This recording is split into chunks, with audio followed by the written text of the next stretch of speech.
नमस्कार, साक्षी news network और आप सभी का स्वागत है।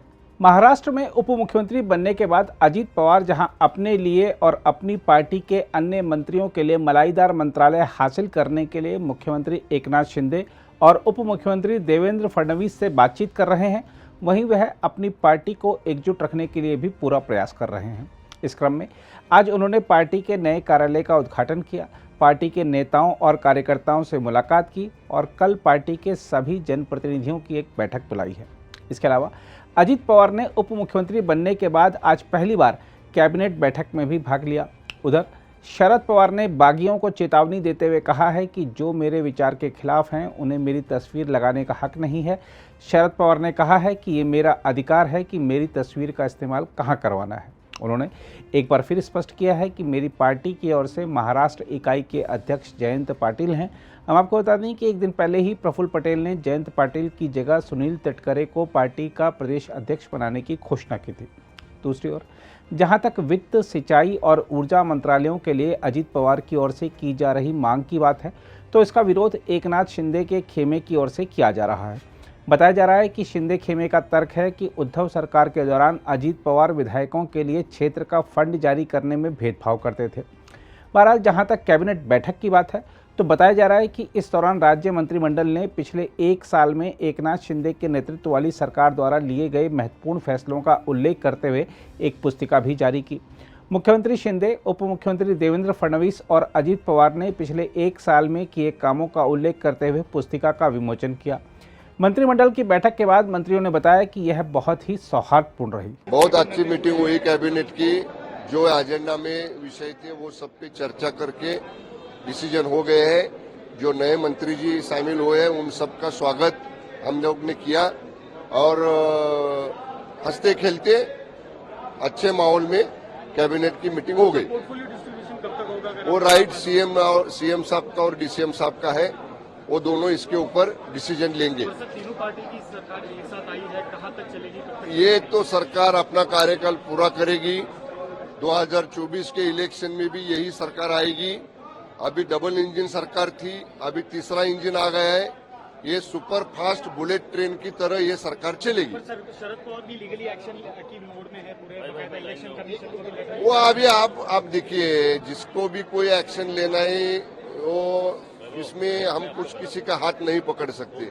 जिसको जो लेना है वो एक्शन लेंगे, जिसको एक्शन को फेस करना है वो एक्शन के खिलाफ दूसरा कोई एक्शन लेना है वो ले सकते हैं। सीएम नहीं बदला जाएगा जिस तरह से संजय राउत कह रहे हैं कि अरे संजय राउत को छोड़ो, वो गलत चिट्ठी निकालने वाला पोपट है। मैं कितने बार बोलता हूँ, एक साल में जो बात संजय राउत ने की है वो कभी सच हुई क्या?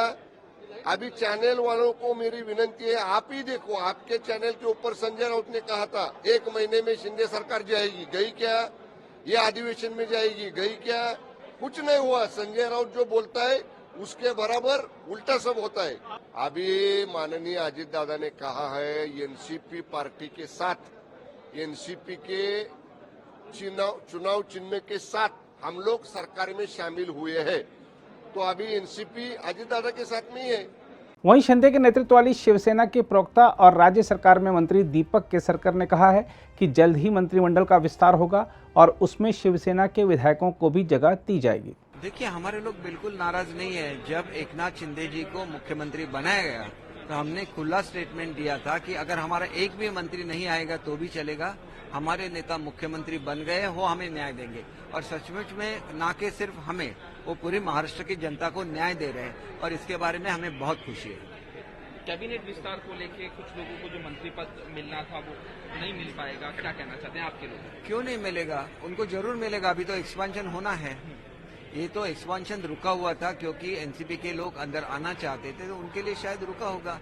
अभी जो हमारे लोग अंदर आने वाले उनके लिए एक्सपेंशन हो जाएगा। बना था महाविकास आघाड़ी का, उसके विरोध में आप सरकार से अलग हुए थे, क्या कहना चाहते हैं? फिर देखिए, जो न्याय नहीं मिल रहा था इसके लिए हम लोग सीएम साहब, उस वक्त के जो सीएम थे उनको मिले थे, लेकिन उन्होंने कुछ भी नहीं किया, इसीलिए लोग अलग हो गए। उधर एनसीपी में संकट के बीच अजीत पवार ने सभी एनसीपी सांसदों, विधायकों, एमएलसी, जिला प्रमुखों और राज्य प्रतिनिधियों की 5 जुलाई को एमईटी बांद्रा में एक बैठक के लिए उपस्थित होने के निर्देश दिए हैं।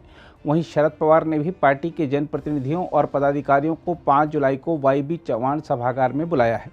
देखना होगा कि किसकी बैठक में कितने लोग पहुंचते हैं। वैसे अजीत पवार खेमे ने एक बार फिर से दावा किया है कि उनके साथ 40 से ज़्यादा विधायक हैं। एक परिदृश्य और नज़र आ रहा है महाराष्ट्र में। हम आपको बता दें कि राष्ट्रवादी कांग्रेस पार्टी का चुनाव चिन्ह घड़ी है। तो घड़ी बेशक से चाचा शरद पवार के पास हो, लेकिन वक्त अजीत पवार का लग रहा है।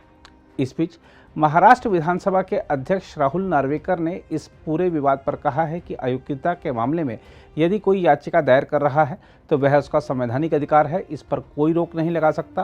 उन्होंने कहा कि हम जो निर्णय लेंगे वह न्याय संगत होगा, इसमें किसी प्रकार का कोई पक्षपात नहीं होगा। डिस्क्वालिफिकेशन के मामले में यदि कोई याचिका कर रहा है वो उसका संवैधानिक अधिकार है, उस पर ना मैं रोक लगा सकता हूँ ना आप रोक लगा सकते हैं। लेकिन आपके माध्यम से मैं सभी को यही बताना चाहूंगा कि जो हम निर्णय लेंगे वो जस्टिफाइबल निर्णय होगा, इक्विटेबल निर्णय होगा, इसमें किसी भी प्रकार का पक्षपात नहीं होगा। और ये निर्णय लेते समय हम रीजनेबल समय में ये निर्णय लेंगे, सुप्रीम कोर्ट ने बताया उसके अनुसार, ऑर्डर के अनुसार, और रीजनेबल समय यानी सभी नियमों का पालन करके, संवैधानिक प्रावधानों का पालन करके जो रीजनेबल और जस्टिफाइड ऑर्डर देने के लिए समय लगता है वो रीजनेबल समय है। हम रीजनेबल समय में निर्णय देंगे। नहीं, देखिए, विधिमंडल सचिवालय में 7-8 एप्लीकेशंस आए हुए, रिप्रेजेंटेशंस आए हुए हैं, वो प्रोसेस के में है। अभी विधिमंडल सचिवालय प्रधान सचिव मेरे पास उसके बारे में नोटिंग पुटअप करेंगे। उन सब रिप्रेजेंटेशंस का मैं आकलन करूंगा और उसके बाद उसकी मेरिट्स देख के निर्णय लूंगा। अगर आप भी लेना चाहते हैं देश दुनिया की तमाम जानकारी तो आज ही सब्सक्राइब करें हमारे चैनल को। साथ ही नीचे दिए बेल आइकन को जरूर दबाएं ताकि हर अपडेट आप तक पहुंच सके।